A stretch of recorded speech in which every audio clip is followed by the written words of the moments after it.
Your grace is given me, I claim it now.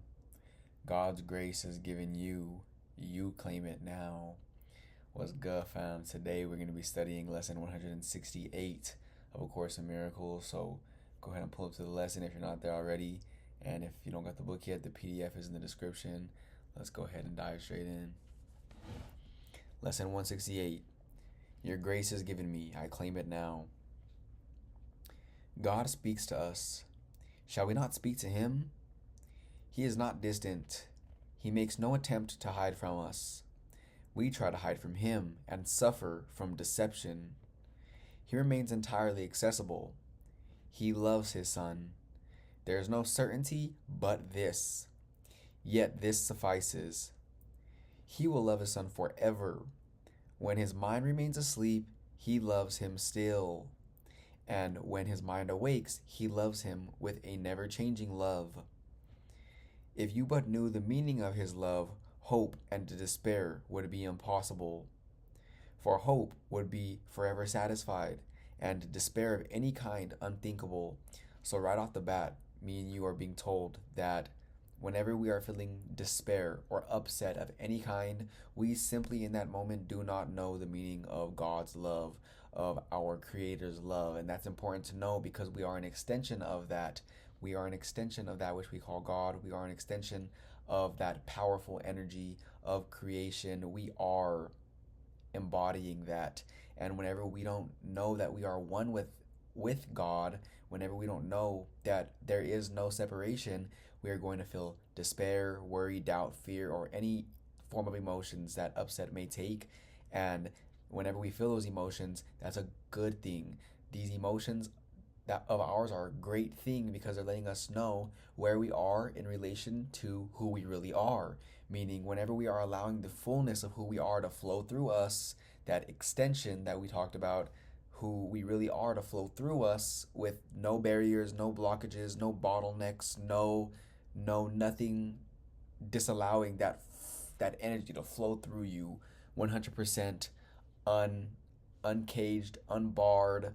Whenever you feel that way, you feel joy, you feel outrageous joy, you feel passion, you feel happy, exhilaration.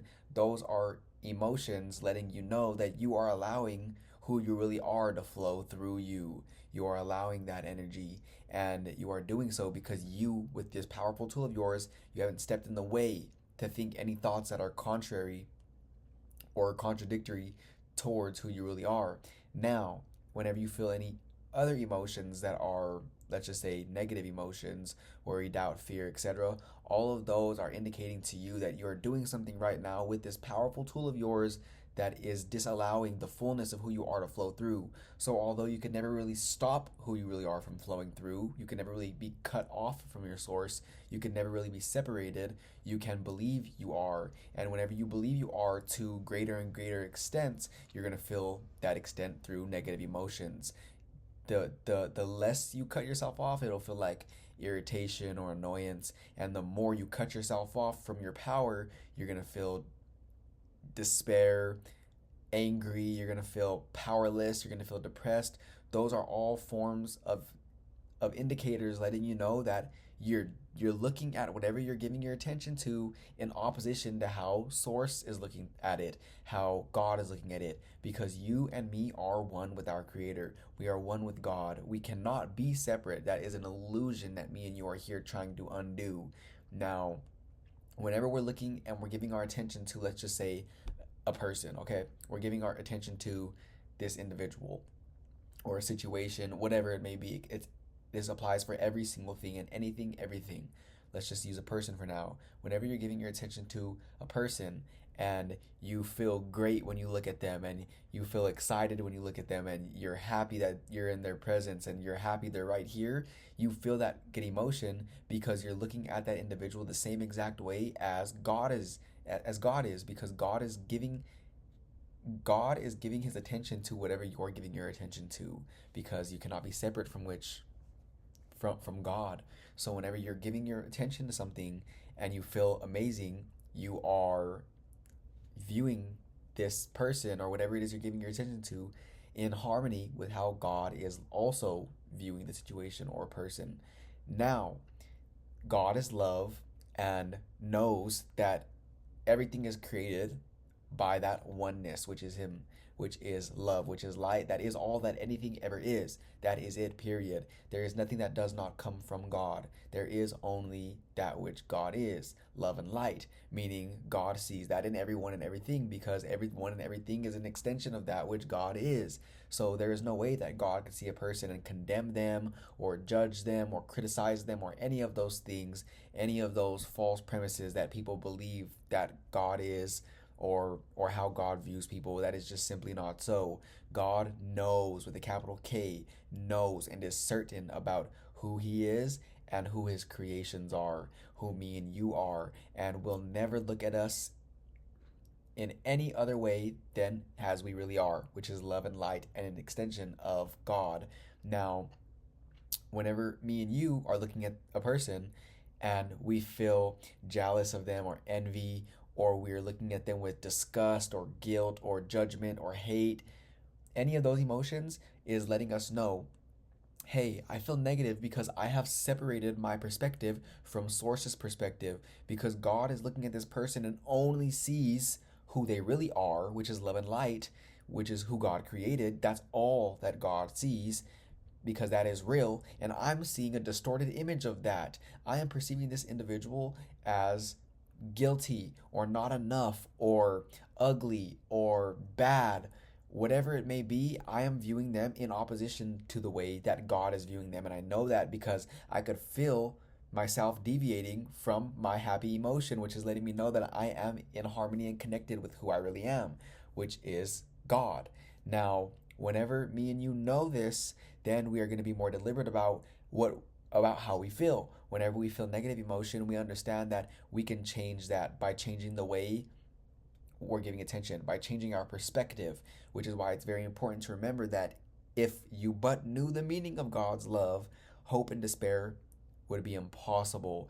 Any form of upset would be impossible, meaning in any moment, if you're not feeling the greatest that you could possibly be, then you have deviated from your knowingness of who you really are, of who God really is. And that's whenever you snap back into your awareness. You snap out of that illusion and you wake back up to what we're discussing here. Because whenever you're in this state of mind, there is nothing other than love and light here. There is no separation. You are one with God, and God is one with all that is. Therefore, you are one with all that is. And whenever you're looking at another aspect of yourself, i.e., that person who you think is separate from you, and you're looking at them apart from love, you are going to feel terrible, because you are only seeing a distorted image of them that you made, the ego made, a picture that is not really there, a false image of this person, a false image of this situation that's playing out, this circumstance, this event.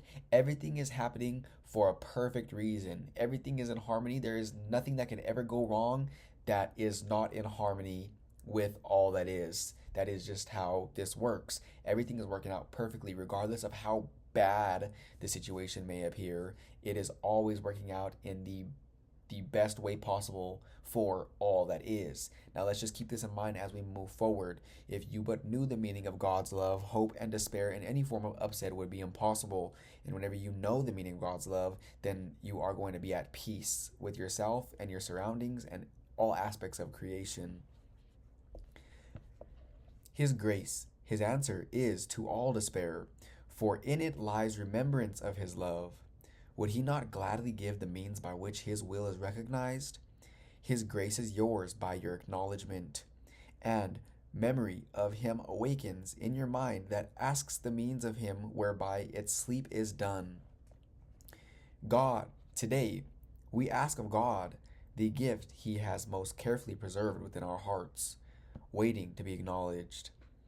This, the gift by which God leans to us and lifts us up, taking salvation's final step Himself. All steps but this we learn, instructed by His voice. But finally He comes Himself and takes us in His arms and sweeps away the cobwebs of our sleep. His gifts of grace is more than just an answer. It restores all memories the sleeping mind forgot, all certainty of what love's meaning is. one more time because this is super powerful. His gift of grace is more than just an answer. It restores, and that word restores means that there was something there before and it got distorted, it got forgotten, and it's bringing it back to awareness. Restore. All memories the sleeping mind forgot. And forgot is a good word to really pay attention to here, because whenever you forget something, it implies that you knew it before. Now, all certainty of what love's meaning is. Me and you, who we really are, who God created, is certain of who we are. We are certain of the love that is all that is. We are certain of that. Yet, me and you wonder what it would be like to be in an experience that the love would not be present. And although that can never be, we created this environment. We made this environment for ourselves, this world for ourselves, this body for ourselves to experience separation, different aspects of creation, to experience what it would be like to be separate from who we really are, from our source, and from each other. And we got what we wished for. And now we are here remembering that there is only one, and that one is love. That's all that there really is to it. It's simple. It's super simple whenever you're here, but whenever you are asleep in the illusion, it can be very difficult for ourselves or someone to get to this awareness and understanding, because it's going to take a lot of undoing to do. It's going to take a miracle, and miracles come naturally, but it's practicing this state of mind long enough to where you are operating from this state of mind more often than not, because this is who we really are. This state of mind where we remember that we are one with all that is. We are perfection. We are eternal, infinite. We are omnipresent. We are everywhere right now. We are at all places at all times. We are now in this moment. We are not this body. We are not limited in any way, shape, or form except by those limitations that we impose on ourselves. But we can change that. We can change those limitations and remove them completely. What can be changed never existed to begin with. Only the eternal exists, because God is eternal and God creates like himself eternally, meaning because this body is temporary and not eternal, it is part of the illusion. It is not real. It is not there. It is a dream. But me and you, the life force that animates this body, is very much so eternal and real, and will be forevermore, and always has been. Me and you, again, really think of the word eternal. That is powerful to remember, because now you know that although you were born, let's just say 30, 40, 50, 19 years ago in this world, that was not the beginning of you. This body was not the beginning of you. You are a genius creator, and I am a genius creator, and we are not new to this. We've done this plenty of times before, but now it's a matter of fact of remembering what we forgot, implying that we once knew, and we did. We still do. We still know God's love. Who we really are is aware and can never forget what we're discussing here today. However, whenever we lower our consciousness and we go wander off and we think that we're this tiny little body, this tiny little self-image that we've made for ourselves with this amount of money in the bank and this profession and these accolades and these successes, all of that is an illusion. It's part of the dream, and it does not define who you are. And whenever you allow it to define who you are, you're going to really cling to that identity. And whenever you cling to an identity, it is harder to grow beyond it, because you're attached to it. Being attached to that identity, it's harder to grow beyond it. And whenever you have no identity other than the one that is true, which is who God created, which is who you really are, love and light, eternal, infinite, omnipresent as God is, whenever you remember that that's your true identity, then you are not limited in any way, shape, or form by the things of this world or belief systems. You are free. You are powerful in that instant, because you can create whatever it is that you desire.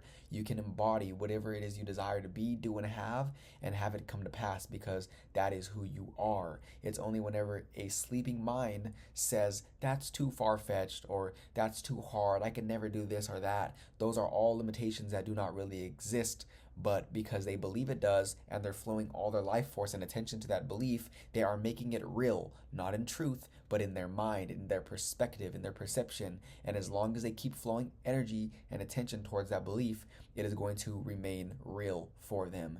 And me and you are here understanding that we may have belief systems that are not serving us well, but because we have transcended those belief systems here in this moment, we can look at them from a bird's eye view, from a higher perspective, from above the battleground. And if we no longer want that belief, we could transmute it just like that, because we made it just like that out of nothing. Remember, a belief is only a thought that you continue to think, meaning one day you thought, I'm not good enough, or I wonder what it would be like to be separate. And that thought was a simple thought. It was weak. It had no momentum.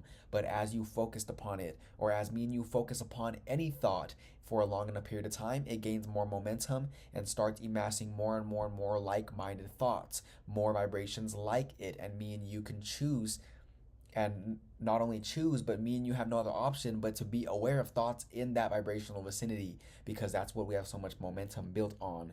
And that's important to know, because whenever you're in a negative vibration, a low state of mind, identifying with the body and the ego, all you have access to are thoughts of that nature. But whenever you're in the frequency that me and you are at now, remembering that we are one and there is no such thing as separation, we have access to thoughts of this nature. And these are the thoughts of creation. These are the thoughts of abundance, of well-being, of everything that we desire in this world. This is where we are going to pick up thoughts that we can use and apply and give action to create magnificence in this world, in this dream.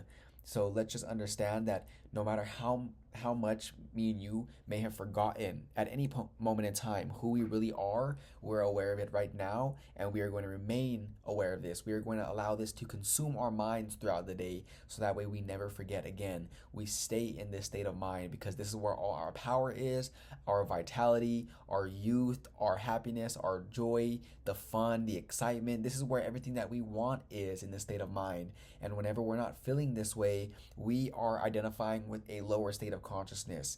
We have deviated from who we really are, which is all the way up here, and we're on a lower level down here. So although we're not ever separate from who we really are, we are just choosing to be aware of different levels, if you will. And I myself personally want to be aware of what's at the top, because you have more power up there. You have more awareness. You have more control, more creative control. Whenever you're down here on a lower level, you're only aware of what's beneath you. Whenever you're at a higher level, you're also aware of what's beneath you, but you're aware of a much more larger range than if you were on a range that was lower than that one. So me and you are evolving beings. We are expanding. We are always evolving, because once you give birth to a desire by knowing what you don't want, and you reach that desire, now you're at a new point of reference that you could launch even more desires from.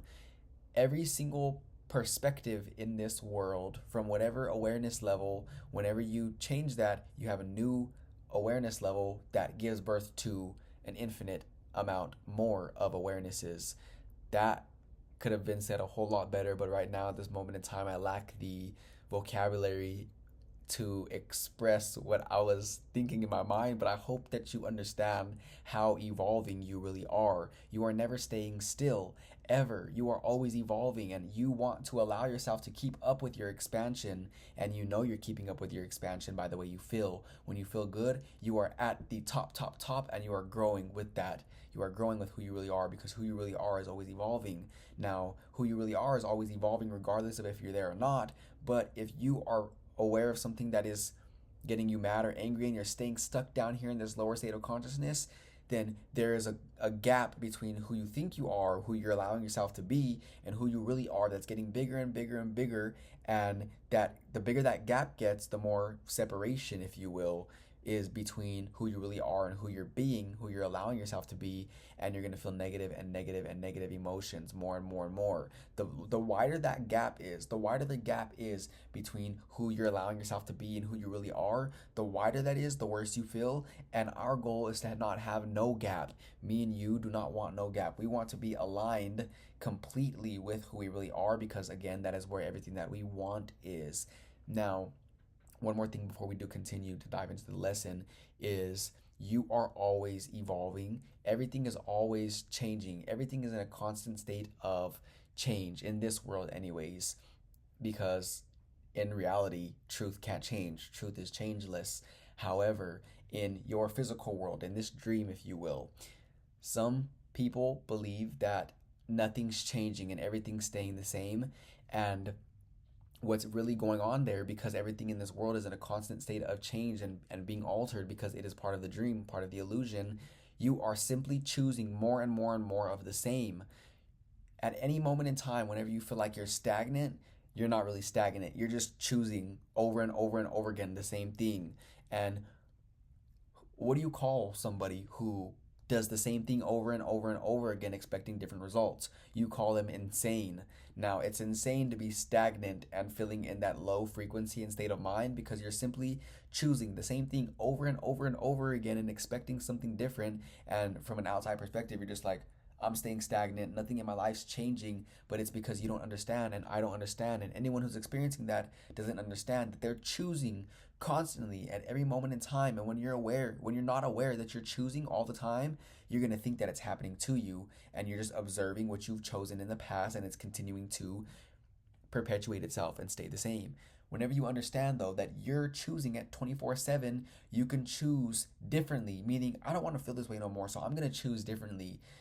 I don't want to experience what I'm experiencing no more, so I'm going to change my routine and choose to do so. And me and you have this power because we're aware that we're choosing.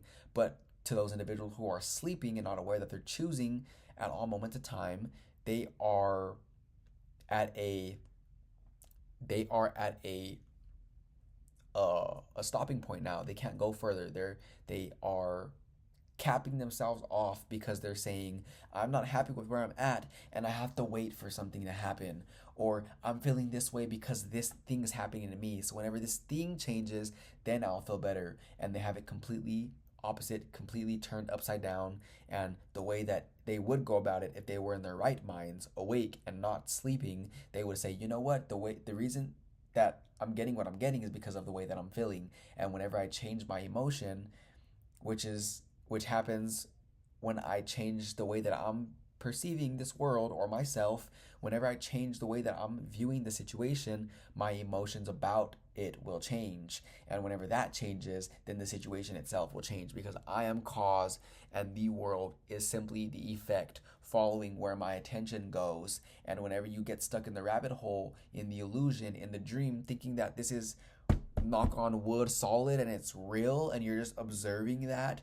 you're going to get more of what you're observing. But if you go within in your imagination very consistently and very frequently and you just sit there and you imagine and you observe other things, because you can still observe what is not in this world yet, you can observe it before it came about. That's how anything and everything ever came about, because you thought about it in your mind with imagination and you said, I want to create a device that allows me to amplify sound. What would it look like? What would I shape it like? And you thought about that for so long that now you got this. This didn't just appear. This came as a result, as the aftermath of someone giving their imagination and attention to something. And what I'm suggesting now is that me and you are observing what's in our world right now, and the more we observe what's already there, we're going to get more of what's already there, because you're observing it and perpetuating what's there, and then you're getting more of the same. However, if you want to change what you're experiencing in relation to whatever aspect of life, relationships, money, etc., if you want to change anything, if you want to evolve, it's going to require you to go within and observe what's really there. And what's really there whenever you imagine is who you really are, the love and light that you are. Whenever you observe that and you observe what that would look like manifested in physical form, and you observe that and you know that because you have the ability to observe that with your eyes closed or even open if you're that advanced, with your mind and your imagination, whenever you know that you're observing it right now, even if you're just imagining it, you understand that it's happening right now. It's happening right now if you're able to imagine it. And now because you're giving so much attention to that, it is going to follow the physical form of what you're imagining is going to follow. And if that sounds too hard to believe, just take a look at everything around you. That's how everything came about, and we should follow the steps. Just follow how anything came about. If you ask yourself, how did I get this situation that I am unhappy with right now? And it's because you thought about that long enough and felt that way long enough that it produced the physical counterpart. And if you want that to change, then do the same thing you did in the first place. Now let's go ahead and continue. But remember, the sleeping mind forgot everything we're discussing right now. Me and you are awake. Now we're most likely going to fall back asleep again at some point, because we've only been studying this for 168 days in relation to the amount of years that we have been looking for something like this, meaning we have some beliefs that we've practiced for a lot longer than 168 days. So 168 days is not going to automatically transmute all those beliefs. It's not impossible, but right now we still have to learn how to do just that. Now, let's just remember that we are in our right minds right now. And whenever something out there in the world triggers you, it's not because that thing means anything. It's meaningless. It is neutral. It has no power.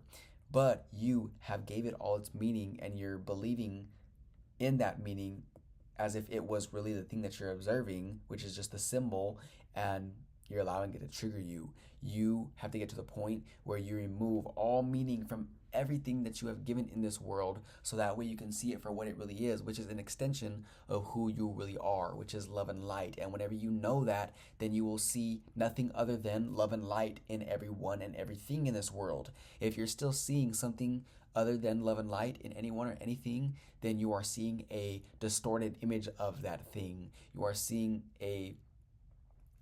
seeing simply a projection of your own fear internally projected outward, covering up what that thing that you're looking at would be if you didn't project on it.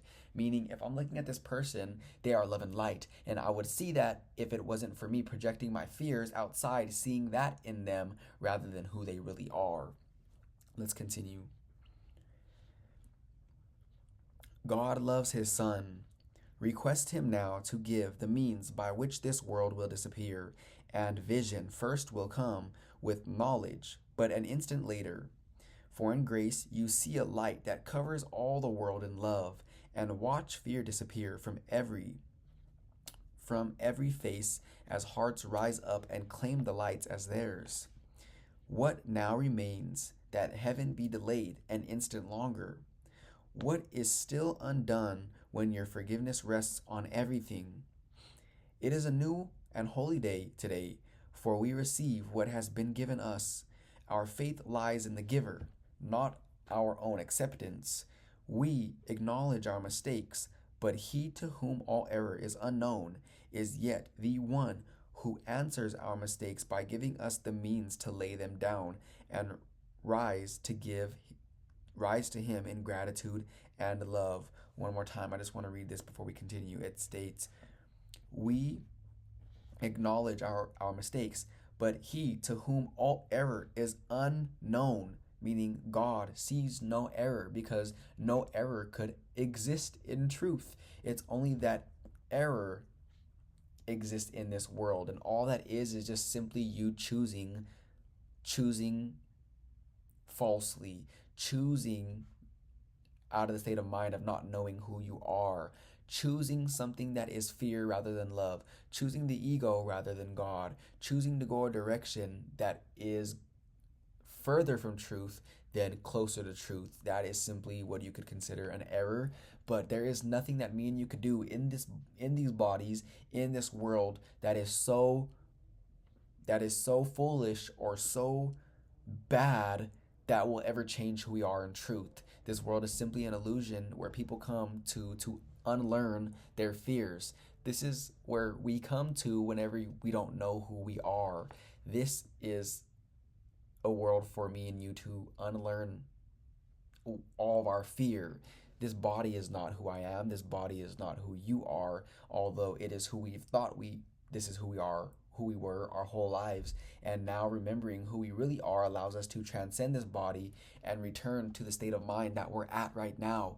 A lot of people are not in the vicinity to do just that because they've deviated so far. Something of this magnitude is too far of a jump for them to reach. Meaning, if they hear us speaking the words that we're speaking right now, it's not going to be, they're not going to comprehend it.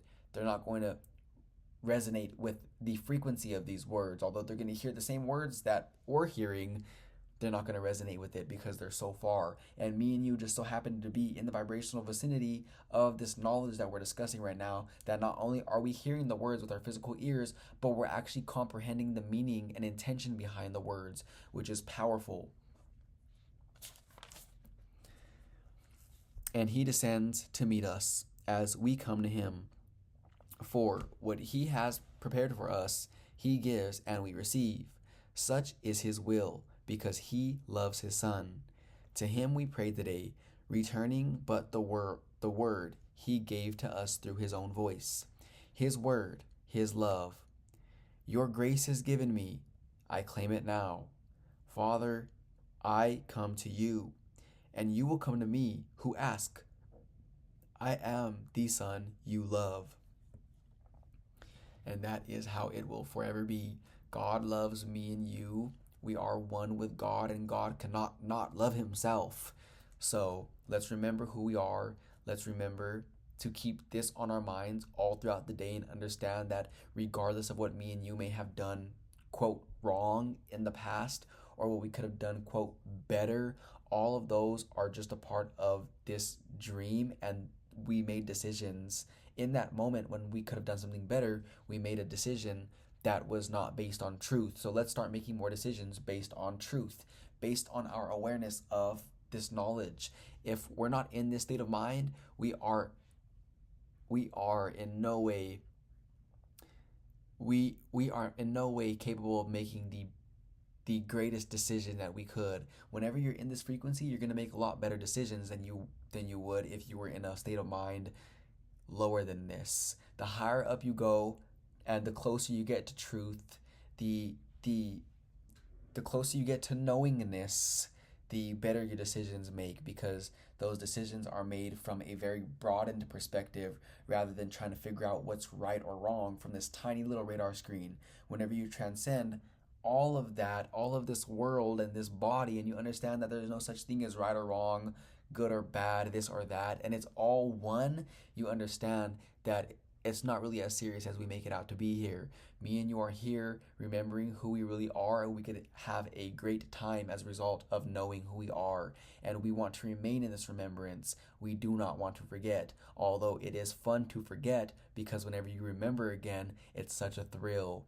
That's why me and you are here. We forgot in order to remember, and that's what makes this process so fun. So let's go ahead and press pause right here.